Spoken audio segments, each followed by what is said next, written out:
Hi guys, good morning. ಎಲ್ಲರೂ ಹೇಗಿದ್ದೀರಾ? ಎಲ್ಲರೂ ಚೆನ್ನಾಗಿದ್ದೀರಾ ಅಂತ ಅಂದ್ಕೊಂಡಿದ್ದೀನಿ. ನಾನು ಕೂಡ ಚೆನ್ನಾಗಿದ್ದೀನಿ. ಬೆಳಗ್ಗೆನೇ ಏನಪ್ಪ ಇವಳು ಯಾವಾಗಲೂ ಒಂದು ಮೇಕಪ್ ಇಲ್ಲದೆ ವೀಡಿಯೋ ಮಾಡ್ತಾಳೆ ಅಂತ ಅಂದ್ಕೊಂಡ್ರೆ, ಬಟ್ ನನಗೆ ಹೀಗೇನೆ ಇಷ್ಟ. ವೀಡಿಯೋ ಮಾಡೋಕ್ಕೋಸ್ಕರ ಸುಮ್ಮನೆ ರೆಡಿಯಾಗಿ ಎಲ್ಲ ಟೈಮ್ ವೇಸ್ಟ್ ಮಾಡೋಕ್ಕೆ ನನಗೆ ಇಷ್ಟ ಇಲ್ಲ. ಎಲ್ಲಿಗೆ ಹೋಗ್ತಿದ್ದೀನಿ ಅಂದ್ರ ನಮ್ಮ ಹೊಲಕ್ಕೆ ಬಂದಿದ್ದೀನಿ. ಮೊನ್ನೆ ಆಗಿ ನೆಟ್ಟಾಗಿ ಗೆಣಸು ನೋಡಿ ಆಗಲೇ ಎಷ್ಟು ಚೆನ್ನಾಗಿ ಬಂದಿದೆ. ಫುಲ್ಲು ಮಿಸ್ಟ್ ಇದೆ. ಎಷ್ಟು ಗೊತ್ತಲ್ಲ, ಮಂಜು ತುಂಬಿಕೊಂಡಿದೆ. ನಾನಂತೇಳಿ ಬಕೆಟ್ ತೊಗೊಂಡು ಹೋಗ್ತಾ ಇದ್ದೀನಿ. ಎಲ್ಲಿಗೆ ಹೋಗ್ತಾ ಇದ್ದೀನಿ ಅಂತ ಇದಕ್ಕೆ ಮುಂಚೆ ಇದ್ರದ್ದು ವೀಡಿಯೋ ಮಾಡಿದ್ದೀನಿ. ಬಟ್ ಆವಾಗ ಈ ಥರ ಇರಲಿಲ್ಲ, ಇವಾಗ ಈ ಥರ ಇದೆ. ಮಾವಿನ ಹಣ್ಣು ಹಣ್ಣಾಗಿ ಫ್ರೆಶ್ ಆಗಿ ಬಿದ್ದಿರೋಂಥ ಮಾವಿನ ಹಣ್ಣು ಎರ್ಕೊಂಡು ಹೋಗೋಣ ಅಂತ ಬಂದೆ. ಏನು ಮಾಡ್ತೀವಿ ಎರ್ಕೊಂಡೋಗಿ ಅಂತನಾ, ನಾವು ಇದರಲ್ಲಿ ಸಾಂಬಾರು ಮಾಡ್ತೀವಿ. ತುಂಬ ಅಂದರೆ ತುಂಬಾ ಟೇಸ್ಟಿಯಾಗಿರುತ್ತೆ. ಸರಿ, ಈಗೆಲ್ಲ ಬಿತ್ತಲ್ಲ ತೊಗೊಂಡೋದ್ರೆ ನಮ್ಮ ಅತ್ತೆ ಅಂತೂ ಸಾಂಬಾರು ಮಾಡಿ ಅವ್ರಿಗೊಂದಿಷ್ಟು ಇವ್ರಿಗೊಂದಿಷ್ಟು ಅಂತ ಕೊಡ್ತಾರೆ. ಯಾಕಂದರೆ ನಾವು ಒಬ್ಬರೇ ತಿನ್ನಬಾರ್ದು ಅಂತ. ಒಬ್ಬರೇ ತಿಂದರೆ ಏನು ಚಂದ, ಹಂಚಿ ತಿನ್ನೋದು ಚಂದ ಅಲ್ಲ. ಅದು ನಮ್ಮ ಅತ್ತೆ ಪಾಲಿಸಿ. ಸೊ ನಮ್ಮತ್ತೆ ಎಲ್ಲರಿಗೂ ಕೊಟ್ಟು ನಮಗೊಂದಷ್ಟು ಇಟ್ಕೊಂಡು ತಿಂತಾರೆ. ನಮಗೆ ಈ ಮಾವಿನ ಹಣ್ಣು ಸೀಸನ್ ಬಂದರೆ ಇದೇ ಕೆಲಸ ಆಯಿತಾ. ನಮ್ಮ ಅಮ್ಮನ ಮನೆಯಲ್ಲೂ ಹೀಗೇನೆ, ಅಲ್ಲೂ ಮಾವಿನ ಹಣ್ಣು ಮರ ಇದೆ. ಅಲ್ಲಿ ಈ ರೀತಿ ಮಾವಿನ ಹಣ್ಣುಗಳು ಬೀಳ್ತಾ ಇರುತ್ತೆ ಹಣ್ಣಾಗಿ. ನಮ್ಮಮ್ಮನೂ ಹೀಗೆ ಅಲ್ಲಿ ಬಕೆಟ್ ತೊಗೊಂಡು ಹೋಗಿ ಬೆಳಗ್ಗೆನೇ ಎಲ್ಲ ಎರ್ಕೊಂಡು ಹಣ್ಣುಗಳನ್ನ ತಂದು ಕೊಡೋರಿಗೆಲ್ಲ ಕೊಟ್ಟು ದಿನ ಬೆಳಗ್ಗೆ ಎದ್ದೇಳು ಮಾವಿನ ಹಣ್ಣು ಸಾಂಬಾರು. ಮಾವಿನ ಹಣ್ಣು ಸಾಂಬಾರಲ್ಲಿ ಏನೇನು ಮಾಡ್ಬೋದು? ಸರಿ, ಬೆಳಗ್ಗೆನೇ ಎದ್ದು ಬಂದಿದ್ದೀನಿ. ಇದೆ ಬಟ್ ಚೆನ್ನಾಗಿದೆ. ಕೆಲವೊಮ್ಮೆ ಹತ್ರದಲ್ಲಿದ್ದರೂ ಕಣ್ಕಾಣಲ್ಲ, ದೂರ ಹೋದ್ಮೇಲೆ ಅಯ್ಯೋ ಇಲ್ಲೆಲ್ಲ ಬಿದ್ದಿದೆ ಅಲ್ಲ ಅಂತ ಅನ್ಸುತ್ತೆ. ಇಲ್ಲೇ ಬಂದಲ್ಲ ಅಂತ ಯಪ್ಪ ಬಿದ್ದೋಯ್ತಿದೆ. ಈ ಜೋಳದ ಈ ಕಡ್ಡಿಗಳಿದೆ ಅಲ್ಲ, ಗೂಟ ಕಾಲಿಗೆಲ್ಲ ಹೊಡ್ಕೊಳ್ಳುತ್ತೆ. ಆ್ಯಕ್ಚುಲಿ ಇನ್ನೂ ಕಂಪ್ಲೀಟಾಗಿ ಮರದಲ್ಲಿ ಹಣ್ಣು ಆಗಿಲ್ಲ. ಸೋನೆ ಮಳೆ ಬಂತಾಯ್ತಾ, ಆ ಗ್ಯಾಪಲ್ಲಿ ಎಲ್ಲನೂ ಬಿದ್ದೋಗಿದೆ.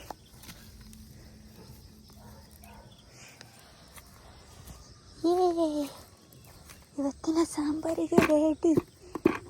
ಆಮೇಲೆ ನನಗೆ ನಮ್ಮ ದೊಡ್ಡ ಕೇಳಿಕೊಟ್ಟಿದ್ದಾಯ್ತಾ, ಬೆಲ್ಲ ಎಲ್ಲ ಹಾಕಿ ಒಂದು ವೆರೈಟಿ ಮಾಡಿದರೆ ವರ್ಷಾನುಗಟ್ಟಲೆ ಇಟ್ಕೊಂಡು ತಿನ್ಬೋದು. ಆ ವೆರೈಟಿ ನಾನು ಕೆಲವೊಮ್ಮೆ ಮಾಡ್ತೇನೆ. ಕಪ್ಪು ಬೆಲ್ಲ ಹಾಕಿ. ಮರದಲ್ಲಿ ಫಸಲು ಕಡಿಮೆ ನಮಗೆ, ಸೀರಿಯಸ್ಲಿ ಫಸಲು ಕಡಿಮೆ. ಇಲ್ಲಾದರೆ ಇಷ್ಟೊತ್ತಿಗೆಲ್ಲ ಎಷ್ಟು ಮಾವಿನ ಹಣ್ಣು ಉದುರು ಬೀಳ್ತಿತ್ತು ಗೊತ್ತಾ. ಫಸಲು ಕಡಿಮೆ ನೋಡಿ. ನನ್ನ ಹಿಂದೆ ಅದು ಆ್ಯಕ್ಚುಲಿ ಮೋಡ ಅಲ್ಲ, ಮಿಸ್ಟ್, ಮಂಜು ಮಡಿಕೇರಿ ಮೇಲ್ ಮಂಜು, ಆ ಮಂಜು ಅದು. ಜೋಳ ಹಾಕಿದ್ದಾರೆ ಆಯಿತಾ. ಅಯ್ಯೋ ಇರುವೆ ಬ್ಯಾಟಿಂಗ್ ಮಾಡ್ತಾಯಿದೆ. ಮಾವಿನ ಹೆರಕಿ ಬಂದಿದ್ದೆಲ್ಲ ಹಾಗೇ ಇದೆ ಆಯಿತಾ. ಈಗ ಅದರಲ್ಲಿ ಒಂದು ರೆಸಿಪಿ ಮಾಡುವ ಅಂತ. ಇಲ್ಲಿ ಇನ್ನೂ ಒಂದಿಷ್ಟು, ಅಂದರೆ ಇದು ತುಂಬ ಹಣ್ಣಾಗಿಲ್ಲ, ಗಾಳಿಗೆಲ್ಲ ಹಾಗೆ ಬಿದ್ದಿದೆ, ಕಾಯಿ ಇದೆ.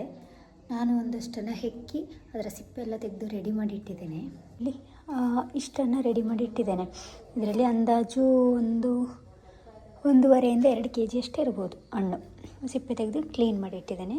ಅದಕ್ಕೆ ಹಾಕಲಿಕ್ಕೆ ಅಂತ ಗಾಂಧಾರಿ ಮೆಣಸು, ಅಂದರೆ ಗೊತ್ತಲ್ಲ, ಜೀರಿಗೆ ಮೆಣಸು, ಚುರುಕು ಮೆಣಸು, ತುಂಬ ಖಾರ ಇರುತ್ತೆ. ಈ ಮೆಣಸನ್ನು ಒಂದಿಷ್ಟು ತೊಗೊಂಡಿದ್ದೇನೆ. ಇದನ್ನು ಇನ್ನು ಸ್ವಲ್ಪ ಗೆಜ್ಜಿದ್ರೆ ಅದರ ಇದೆಲ್ಲ ಓಪನ್ ಆಗುತ್ತಲ್ಲ, ಆವಾಗ ಸ್ವಲ್ಪ ಚೆಂದ ಖಾರ ಹಿಡಿತದೆ ಅನ್ನೋ ಕಾರಣಕ್ಕೆ ಇಟ್ಟಿದ್ದೇನೆ. ಇನ್ನು ಗೆಜ್ಜಬೇಕಷ್ಟೇ. ಇದಕ್ಕೆ ನಾವು ಕಪ್ಪು ಬೆಲ್ಲ ಉಪಯೋಗಿಸ್ತೀವಿ. ಕಪ್ಪು ಬೆಲ್ಲ ಈಗ ನನ್ನ ಹತ್ರ ಮನೇಲಿಲ್ಲ. ಮನೇಲಿ ನಾವು ನಮ್ಮ ಅತ್ತೆ ಮಾವೆಲ್ಲ ಆರ್ಗಾನಿಕ್ ಬೆಲ್ಲದ ಪುಡಿನ ಯೂಸ್ ಮಾಡೋದ್ರಿಂದ ನನ್ನ ಹತ್ರ ಇಲ್ಲ. ಹಾಗಾಗಿ ನಾನು ನಮ್ಮ ದಿವಿನ ಕಳಿಸಿದ್ದೇನೆ ಅಂಗಡಿಗೆ ತರಲಿಕ್ಕೆ. ಆಮೇಲೆ ತರಲಿಕ್ಕೆ ಹೋಗಿದ್ದೇನೆ. ಇನ್ನು ಬಂದು ಅದನ್ನು ಇದಕ್ಕೆ ಹಾಕೋಷ್ಟರಲ್ಲಿ ಹೇಗೆ ಮಾಡೋದು ಅಂತ ನಾನು ನಿಮಗೆ ತೋರಿಸಿಕೊಡ್ತೇನೆ. ರಾಜು 1.5 2 kg ಅಷ್ಟಿದೆ. ಅದಕ್ಕೆ ನಾನು ಒಂದು ಅರ್ಧ kg ಅಷ್ಟು ಬೆಲ್ಲ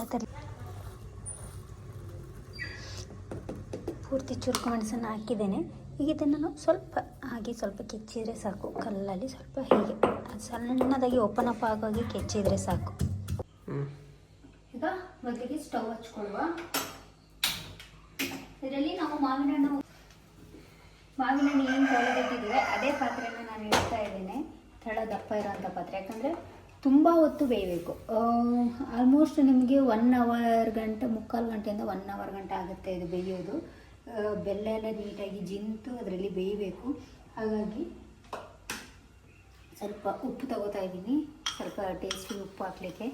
ಈಗ ನಮ್ಮ ಇದನ್ನು ಬೆಲ್ಲ ತಂದಿದ್ದೇನೆ, ಇದನ್ನು ನಾನು ಫುಲ್ ಹಚ್ಚಿಟ್ಟು ಕವರ್ ಸಮೇತ ಕೆಚ್ಚಿದ್ದೇನೆ. ಕವರ್ ತೆಗೆದು ಹಾಕೋದಿಲ್ಲ, ಕವರ್ ತಿನ್ನಬಾರ್ದು. ಈಗ ಕಾಂದಾರಿ ಮೆಣಸನ್ನು ಕೆಚ್ಚಿಟ್ಕೊಂಡಿದ್ದೇನೆ. ಇದನ್ನು ಸ್ವಲ್ಪ ಹಾಗೆ ಮೈಯಲ್ಲಿ ಸಣ್ಣ ಗಾಯ ಆಗೋ ಹಾಗೆ ಕೆಚ್ಚಿರೋದು ಅಷ್ಟೇ, ಪೂರ್ತಿ ಉಡಿ ಮಾಡಿಲ್ಲ. ಇದನ್ನೇಗ ಹೆಚ್ಚು ಹಾಕ್ತಾ ಇದ್ದಾರೆ.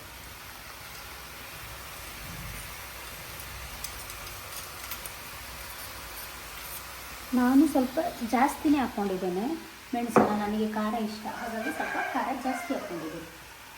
ಓಕೆ, ಈಗ ನಾವು ಬೆಲ್ಲ ಹಾಕ್ಕೊಡುವ. ಕೆಚ್ಚಿದ್ರಿಂದ ಕವರೆಲ್ಲ ಹರಿದು ಹೋಗಿದೆ, ಅದನ್ನು ಗಂಟು ಬಿಚ್ಚೋದಕ್ಕೆ ಸ್ವಲ್ಪ ಹಿಂಸೆ ಆಗ್ತದೆ. ಕವರೆಲ್ಲ ಇದರೊಳಗೆ ಬೀಳೋದಾಗಿ ನೀಟಾಗಿ ತೆಗೆದ್ರೆ ಆಯಿತು. ನನಗಿದು ಕಮ್ಮಿ ಆಗ್ಬೋದು, ಅರ್ಧ kg ಬೆಲ್ಲ ಅಂತ ಅನ್ನಿಸ್ತು. ಹಾಗೇನಾದ್ರು ಇದ್ದರೆ ನನ್ನ ಹತ್ರ ಸ್ಪೇರಾಗಿ ಆರ್ಗ್ಯಾನಿಕ್ ಬೆಲ್ಲದ ಪುಡಿ ಇದೆ, ಹಾಗಾಗಿ ನಾನು ಅದನ್ನು ಉಪಯೋಗಿಸ್ಕೊಡ್ತೀನಿ. ದೊಡ್ಡ ಸೌಟ್ ತೊಗೊಂಡಿದ್ದೇನೆ ತಿರುಗಿಸ್ಲಿಕ್ಕೆ, ಯಾಕಂದರೆ ಬೆಲ್ಲ ಮೇಲೆ ಅಂದರೆ ಅಡಿಗೆ ಹೋಗಲಿ ಅಂತ ಅಷ್ಟೇ, ಏನಿಲ್ಲ. ಫಸ್ಟು ಒಮ್ಮೆಗೆ ತಿರುಗಿಸಿ ಬಿಡ್ತೇನೆ.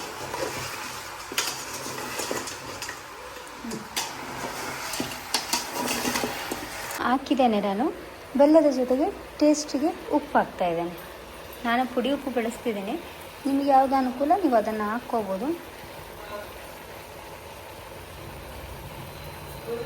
ನಾನು 2 ಸ್ಪೂನಷ್ಟು ಹಾಕ್ತಾ ಇದ್ದೀನಿ.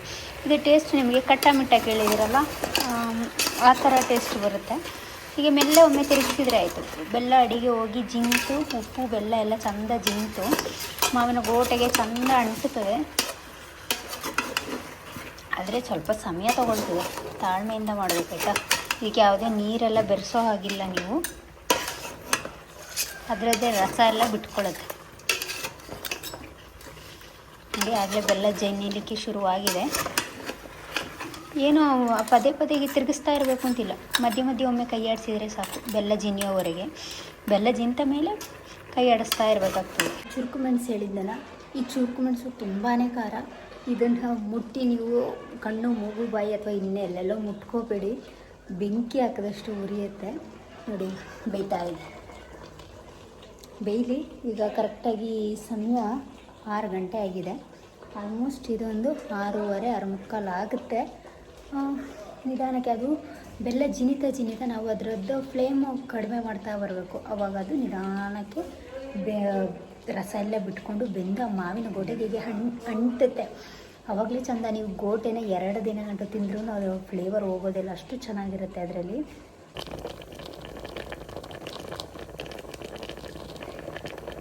ಒಂದು 10 ನಿಮಿಷ ಆಗಿದೆ. 10 ನಿಮಿಷಕ್ಕೆ ಇಷ್ಟೊಂದು ರಸ ಎಲ್ಲ ಬಿಟ್ಕೊಂಡಿದೆ. ನೀವು ಟೇಸ್ಟ್ ಏನಾದ್ರು ನೋಡೋದಾದ್ರೆ ಇದರಲ್ಲಿ ನೋಡ್ಬೋದು, ಬಟ್ ನಿಮಗೆ ಕಟ್ಟ ಟೇಸ್ಟು ಇನ್ನೂ ಸಿಗೋದಿಲ್ಲ, ಪರ್ಫೆಕ್ಟಾಗಿ ಸಿಗೋದಿಲ್ಲ. 10 ನಿಮಿಷಕ್ಕೆ ಇಷ್ಟ ಆಗಿದೆ.